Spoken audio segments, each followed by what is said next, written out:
vocês? Bom, segunda vez que eu tô fazendo esse vídeo. De repente era pra ser assim mesmo, né? Mas vamos lá, dessa vez vai dar certo. Então, hoje o que eu quero falar com vocês? Eu quero falar sobre a Rainha Esther. É uma história bíblica, né? Que tá no livro de Esther, na Bíblia. Eu costumo usar até uma indicação para vocês, quem quer começar a ler, né? Ou quer uma Bíblia diferente da que tem, não sabe de uma versão boa. Eu gosto dessa aqui, ó, da Thompson, tá? Não vai aparecer aqui certo porque a câmera tá virada pra mim. Essa aqui é com letra grande porque, além de miopia, eu tô achando que o meu grau vai aumentar, não sei, enfim, né? A idade vem vindo, essas coisas vão acontecendo. Mas assim, ó, o que eu queria falar com vocês sobre a história de Esther é um aspecto diferente do que talvez vocês estejam acostumados, tá? Eu, uns dias atrás, umas semanas atrás, nas minhas orações, eu comecei a estudar Esther e desossar a mesma história, né? Eu vi filmes sobre isso, eu li bastante, porque eu já conheci a história, mas a história é muito rica, ela tem muitos aspectos que a gente pode estar trazendo para nossa vida. E eu fui chamada a atenção para que eu, pelo menos até hoje, não vi uma pregação assim sobre isso. Alguém falando sobre essa parte da vida da Esther, né? Porque o que acontece? A história da Esther, basicamente, né? A gente sabe que é aquela moça que estava lá em Suzã, né? No reino de Xerxes, que era o rei da época, né? Um rei muito poderoso. Esse rei, ele tinha dado uma festa muito grande, né? Uma festa de 180 dias, né? Imagina, para ele poder mostrar todo o poder dele para o reino, né? Então, se tem uma coisa que é ostentação, né? Não é o que tem nos dias de hoje. Ostentação é essa festa de 180 dias, pensa. Essa festa era tudo liberado, né? Ele mostrou, foi uma festa para mostrar a construção, o poder dele, né? Ele, enfim, fez banquetes e tal. Ali com eles estavam, chegou a fazer uma festa pro povo também, mas aí tava com eles ali, né? Claro, perto do rei estavam os sábios, né? Que eram aquelas pessoas que davam, né? Os conselheiros do rei. E aí chegou uma hora lá que o rei tava já bêbado, né? Muito vinho e tal. E ele resolveu que ele queria que a rainha dele, que era a rainha Vasti, chegasse e ele queria mostrar, ele queria exibir a mulher dele, né? A rainha. E pediu para que ela viesse, então, com a coroa real lá, enfim, se mostrar ali para os conselheiros. E quando chegou, né, esse pedido, a rainha Vasti, ela negou, ela falou que não queria. E aí, a partir daí, o rei ficou irado, né, o pessoal lá botou um fogo também, os conselheiros falaram pra ele, falaram, olha, a rainha tá agindo desse jeito, as mulheres do povo vão querer agir da mesma maneira, acho que você tem que passar um corretivo nela. Foi quando ele decidiu que ia destronar ela, ia tirar ela do trono. E claro, ele fez isso no calor do momento, né, com a cabeça cheia. Aí, um tempo depois, ele recobrou a consciência, viu que estava sem rainha. Foi quando ele tomou uma segunda decisão, que era chamar todas as, né, convocar, na verdade, todas as virgens ali do povo, né, das províncias, as virgens, né, belas e tal, jovens, para que fosse feita uma escolha entre elas iam receber, sei lá, parece que 6 meses de tratamento de beleza, com óleos e tal. E aí cada uma ia ter uma noite com ele. E aí quem ele não quisesse ia pro harém. E quem ele escolhesse, a única que ele escolhesse, que ele chamasse pelo nome, essa seria a rainha, nova rainha, colocada então no lugar de Vasti. Beleza, essa é a história. A gente sabe que existe aí a protagonista, né? E a história, né, da Radassa, que é Esther, né? Que ela era chamada de Radassa. Quando fala dela, primeiramente, fala o seguinte. Ora, na cidade de Suzã havia um judeu chamado Mardoqueu, da tribo de Benjamim, filho de Jair, neto de Simei e bisneto de Quis, que fora levado de Jerusalém para o exílio por Nabucodonosor, rei da Babilônia, entre os que foram levados prisioneiros com Joaquim, rei de Judá. Então, O Mardoqueu, ele era primo da Radassa, primo da Esther. Ele foi levado como exilado lá de Jerusalém, né, pelo Nabucodonosor, pelo rei da Babilônia. Ele foi prisioneiro, ele foi levado e ele foi para lá em Suzã, né? Então, Mardoqueu, ele tinha uma prima, né, chamada Radassa, que havia sido criada por ele, por não ter pai nem mãe. Radassa não tinha pai nem mãe, e essa moça também era conhecida como Esther. A gente está falando de Esther. Ela era atraente, muito bonita, e Mardoqueu havia tomado como filha quando o pai e a mãe dela morreram. Ok, é isso que fala da infância da Radassa, da Esther. Depois disso, vem toda a história, né, que foram proclamadas, né, as moças e tal, e a Esther foi junto com as moças lá pro reino. Ela foi uma pessoa que, uma menina assim, que cativou as pessoas que estavam próximas a ela, talvez pela humildade dela, pelo jeito dela de ser simples. Depois de, né, depois de um tempo lá, de todos os tratamentos de beleza, ela foi a escolhida rainha. A gente já sabe que depois ela descobriu lá que estavam tentando matar o rei, e um dos conselheiros do rei também estava com muita raiva dos judeus, porque o Mardoqueu, o primo dela, não se curvava perante ele, né? Porque o judeu não se curva, né? O cristão não se curva para outro deus, né? Não tem um homem como um deus. E aí foi quando ele tomou raiva, né? Do Mardoqueu e tentou matar ele. E aí vem toda aquela história, né, que eu quero que vocês leiam, né, para vocês entenderem como é que foi toda essa conspiração contra o rei. E depois essa conspiração que teve mais tarde contra os judeus, né, quando um dos conselheiros do rei conseguiu, né, fazer com que o rei declarasse que morte a todos os judeus. É quando entra a Esther, né, e salva o seu povo, né? Ela foi sempre muito obediente. A gente vê ele uma personalidade muito sábia, né, uma mulher. Então aí é onde a gente vê a fama, né, quando a gente fala de Esther, né, todo mundo lembra, né, de uma pregação, lembra de escutar que ela foi uma jovem que foi que virou rainha, né, que libertou o seu povo, que foi muito sábia. A gente de repente lembra da obediência dela, mas não é esse aspecto que eu queria falar hoje. O que eu quero falar hoje é sobre esse pedacinho aqui do início, ó. Mardoqueu tinha uma prima chamada Radassa. Eu quero falar da Radassa, que havia sido criada por ele por não ter pai nem mãe, tá? Então assim, a Radassa era uma moça que foi órfã. Ela perdeu, né? A gente sabe ali que teve os judeus, né? Foram sempre muito perseguidos, então ela perdeu o pai e a mãe. E um primo mais velho, pensa, um primo adotou ela como filha. Nessa época, a gente sabe, né? Só pela presença de haréns e a maneira como a rainha Vashti foi tratada, a gente sabe que a mulher era um objeto, né? Tanto que os objetos mais bonitos que um homem rico podia ter eram as mulheres, e esses objetos eram guardados dentro de um harém, como joias, objetos, certo? A gente já vê como que era tratada as mulheres nessa... E suas bonitas, né? Tinham ainda essa sorte de ir para um harém. Eu não acho sorte, né? Porque dentro de um harém, os sonhos dessas moças eram todos jogados fora, né? Muitas queriam, de repente, ser mães, ter filhos, nem todas poderiam. Porque imagina essa quantidade de mulher, né? A gente sabe que elas eram tidas como concubinas, né?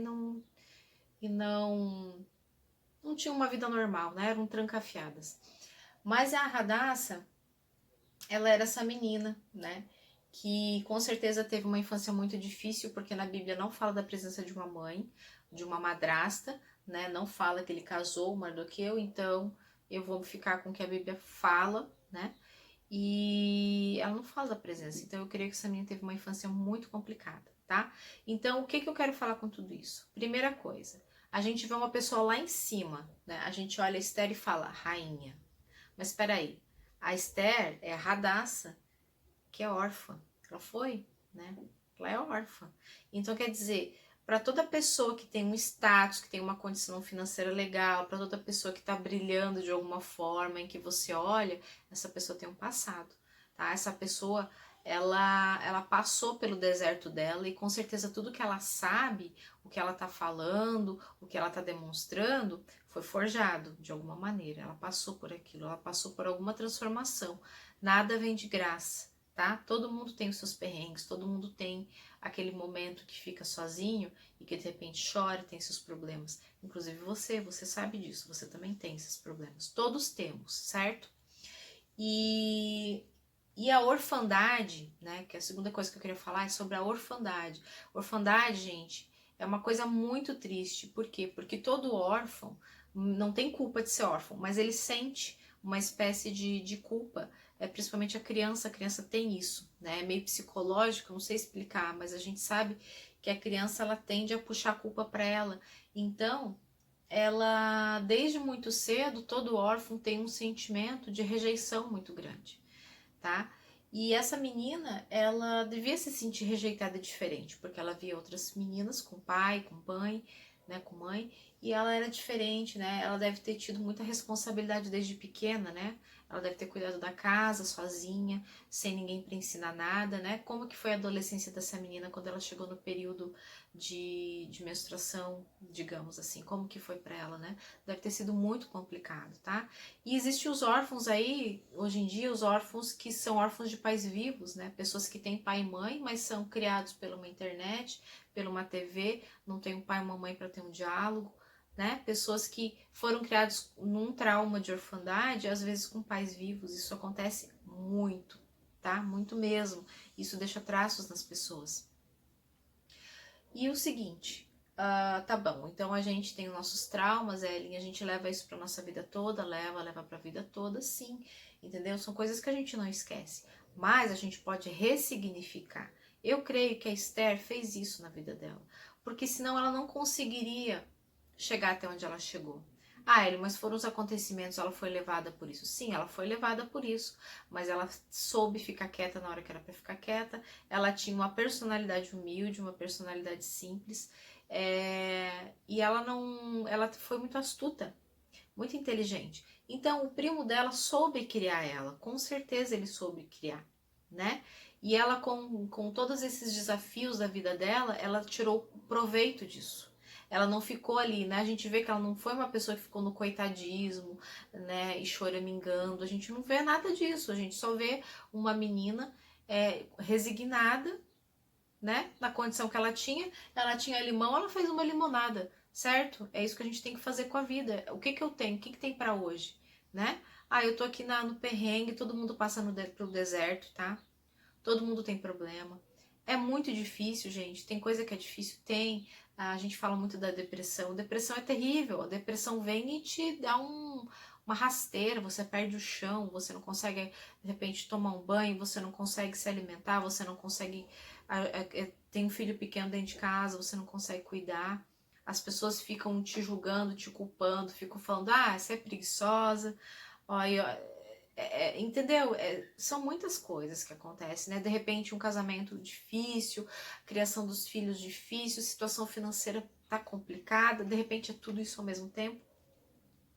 Gente, é a vida, isso acontece, né? O que a gente não pode é se entregar, tá? Por isso que eu sempre falo, se alimenta bem, faz exercício físico, mas o principal é você ter aquela força interior para falar, eu vou fazer tudo isso. Porque às vezes nem isso a gente consegue fazer pela gente, né? Mas aí de onde que a gente tira força? De onde a Radassa tirava a força dela, de Deus. Antes de mais, antes de tudo, Radassa era o quê? Ela era filha do Deus Altíssimo e ela era temente, né? Tanto que para quando ela precisou, o que ela foi fazer? Jejum e oração. Ela botou o povo todo fazer jejum e oração para poder guerrear primeiro no espiritual. Ela ganhou a batalha no espiritual, no deserto espiritual da vida dela, lá onde tem os medos dela, eu não vou conseguir, eu sempre fui uma pessoa rejeitada, como é que eu vou chegar na presença do rei Xerxes, ele vai me matar, eu tenho meu povo tá dependendo de mim, mas olha eu, quem que eu sou, meu Deus, eu não sou nada. É exatamente isso, a gente não é nada. Quando vem uma depressão, a gente cai. A gente não é nada. A gente só é alguma coisa quando a gente é levantado pelo Senhor, por Deus. É dele que vem a força, gente. Não tem jeito. Ai, mas eu me alimento bem, Ellen. Eu tomo sol.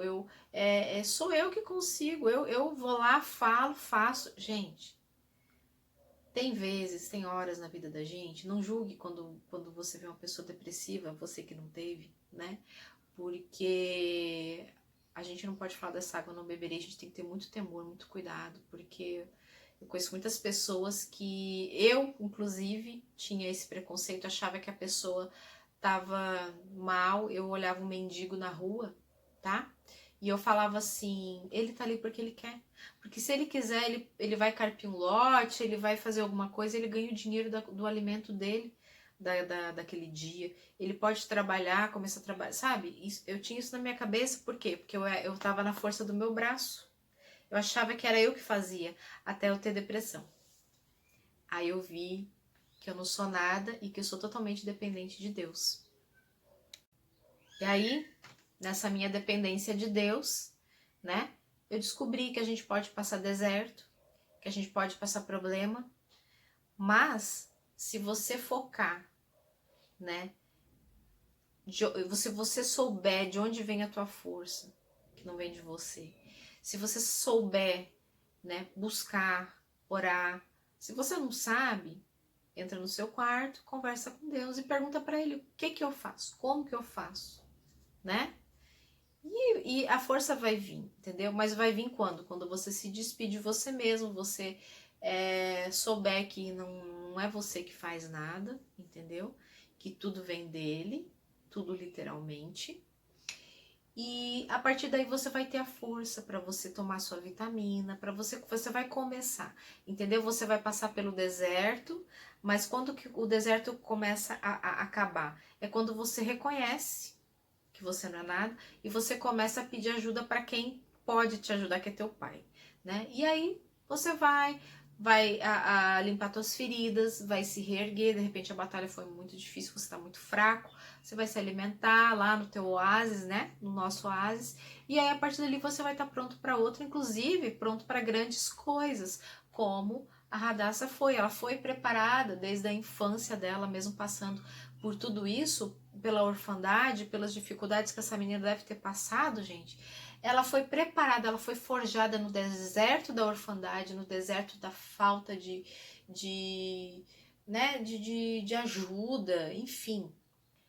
Ela foi forjada nisso tudo para ela virar Esther, que mais tarde iria, né, ajudar o seu povo, libertar seu povo. Ela não sabia disso.